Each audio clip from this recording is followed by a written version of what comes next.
Hey, what's up? Today I'm going to be doing a speed design just to show anyone who's new to designing how to use the editor and how to make a decent design. So today we're going to make a jungle design, and jungle designs are pretty easy since you have everything you need already in the client. Now before we actually design anything, the first thing we're going to do is actually make the entities for the map. And since it's a jungle map, we're going to make some natural-ish looking entities. So some maps like Stronghold, for example, just use, some metal tiles in square patterns. But if you're making something like a jungle map, you're gonna need to be a little more creative with your entities.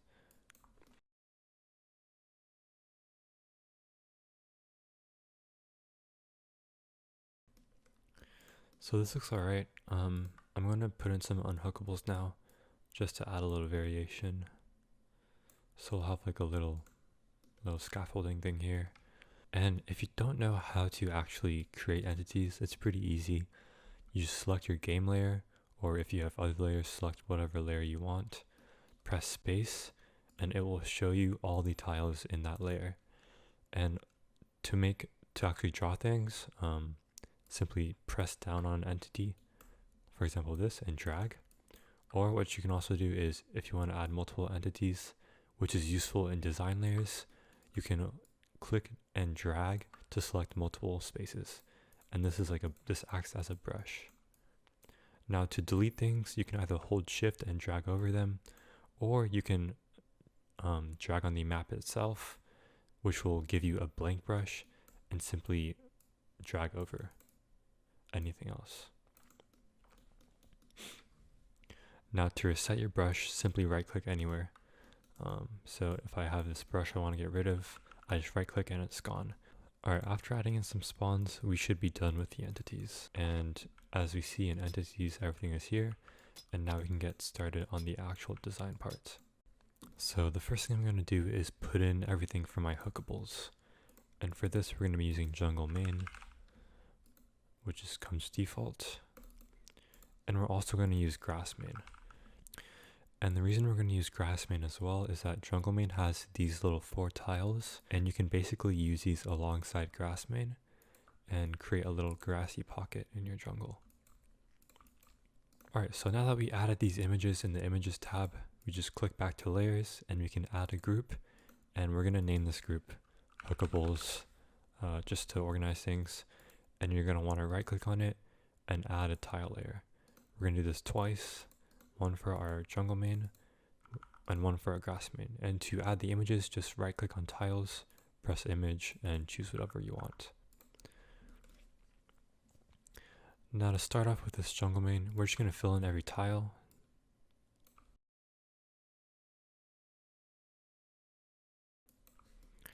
Alright, now that we have everything filled in, what we can do is right click our jungle main layer and simply go to auto rule, press it, choose jungle, and press auto map. And what this will do is fill in our textures so everything is already there.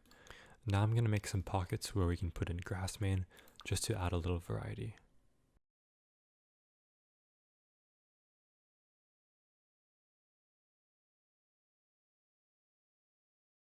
So as you can see, all we did here is replace some of the jungle with grass main and delete the jungle main that was under the grass main.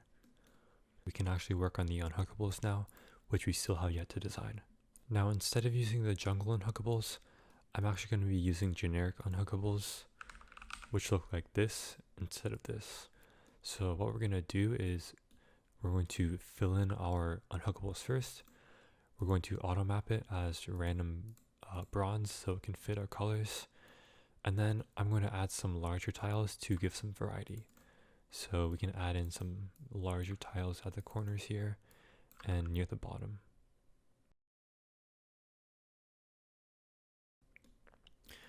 Now we just fill in the entities where we put larger blocks, and we're basically done with this. It looks a lot better than those single blocks because there's quite a lot more variety. So actually, the next thing I'm going to do now that I have the basics down is work on the background. And then after I do the background, I'm going to work on more decorations. but I'm going to work on the background first just to get a better idea of what the colors are going to be like. So to go along with the jungle theme, my main background quad is going to be sort of a green. Now, quads and designs are basically images that you can just put on the design.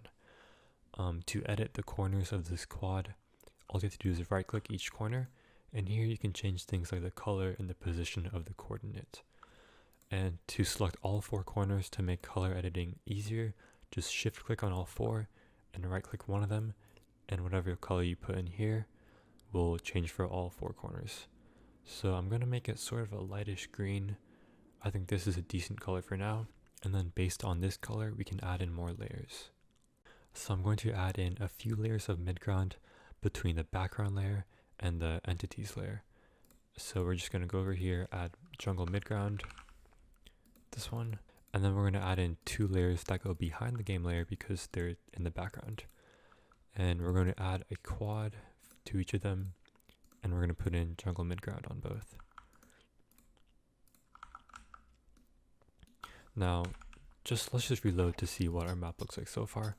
So far, it doesn't look that good. So we definitely need to work on that background. So when you go to your jungle midground and then press add quad, you'll see that it doesn't actually do a single bush, but it does all these bushes. Now this is because jungle midground is technically supposed to be used as a tile. As you can see, when you select it as a tile, the borders are perfect. However, it's a lot easier to use as a quad. And the reason is because with quads, you can easily duplicate and move around the quads. Now, how are we supposed to get this into a single quad that only shows this top bush? Well, what we can do is do something called quad cutting. And the easiest way to do this for a jungle midground is select the right 2 corners and change the text U value here until the top bush aligns with the right. And then we can select the bottom 2 corners, right click, lower text V until we can only see the top bush. And the text U and V values basically just show you what coordinate each of these 4 points are in the original image. And now that we have this bush cut out, we can shift click the top 2 and just drag it down with mouse 1 until it looks like about the same aspect ratio. And then we can shift click this green dot in the middle and move it around just so it's on the center, just so it's clear which bush is which. Now we're going to drag it onto our design over here, and we're going to use a trick called para. And para just stands for parallax. You can see when you right click the group, it's right here under para X and para Y. Now to explain parallax, when I move around this, the bush stays in place alongside these unhookables and the hookable. Now if I change the parallax value, as you can see when I move it around, the jungle also moves around with it. Now generally you want items in the background that are farther away to have lower parallax values, and items that are closer to the player to have larger parallax values. So as you can see, this number 1 midground is farther away from the entities layer, so we're going to give it a smaller parallax value. Let's just say about 85 for now.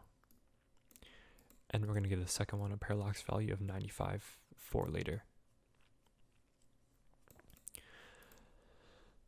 So now that we have everything set up, we're going to shrink this jungle midground just so it's not so huge. And then before we move it around or change the colors, we're just going to right click the middle and press square just so it squares out. Now we can change the color. So I'm going to look for a color that's slightly darker than the background, but not too much darker, since we're going to have 2 layers. So we can just eye it like this, or you can also copy the background color and paste it into here and make it a little darker. But for now, I think this color is good enough. Now we can simply duplicate this quad across the map by dragging over its center and just clicking around.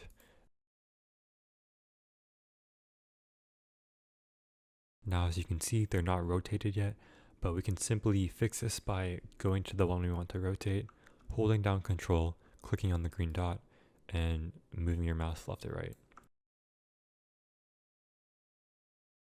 So as you can see, I have all my midgrounds down, but there's some spaces near the edge. And instead of duplicating a bunch of midground quads, what you can do is add a tile layer that goes under the midground. Copy the midground color by right clicking, clicking here, and then just press Ctrl C. Go back to the tile layer, paste your color in here. And now what we're going to do is just take a tile brush and paint wherever the midground is missing. And you want to make sure to get all the way to the gaps so it goes out to infinity. And if you're not sure if you have any more gaps left, you can hide the other layers and see whether you have gaps or not.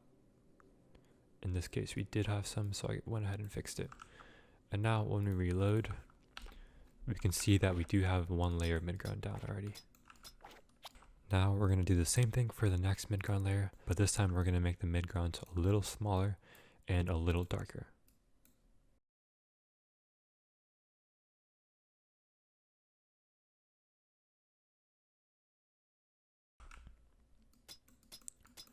However, I still feel like there's some empty space in this region in the middle of the background. So I'm going to go and add, we're going to add jungle background, which is a quad. And we're going to add a final background layer. Let's just give it parallax 80.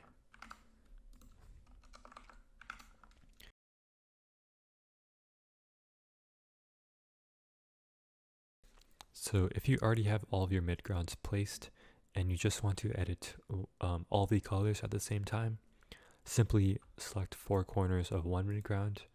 So, oops, I'm going to do this one right here. And then shift drag over all the green dots, and suddenly now you have every coordinate selected. So this is a little better color for the midground, and we're going to save and check our progress. And yep, we can see that now we have this jungle background after the midground quads.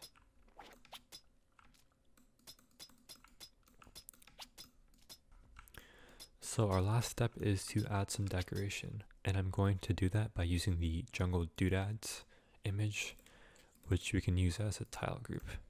So we're going to make one layer above the game layer and one layer below the game layer just to add some variation.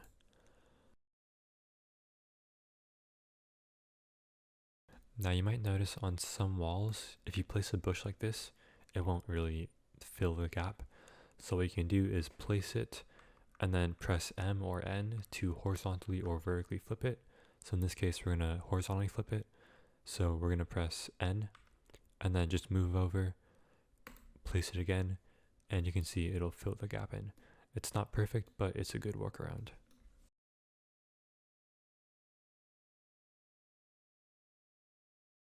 And now that we added all of our decorations, we are finally done, and we can see that it looks pretty good. The background looks pretty neat. We have some decorations here, a house, some bushes, and generally it looks pretty solid. So yeah, this is a beginner level design. Pretty simple if you follow all the instructions. And while it could look a little better in some aspects, especially the unhookables here, overall it looks pretty decent. And if you have any questions, don't feel afraid to ask in the comments, and thank you for watching.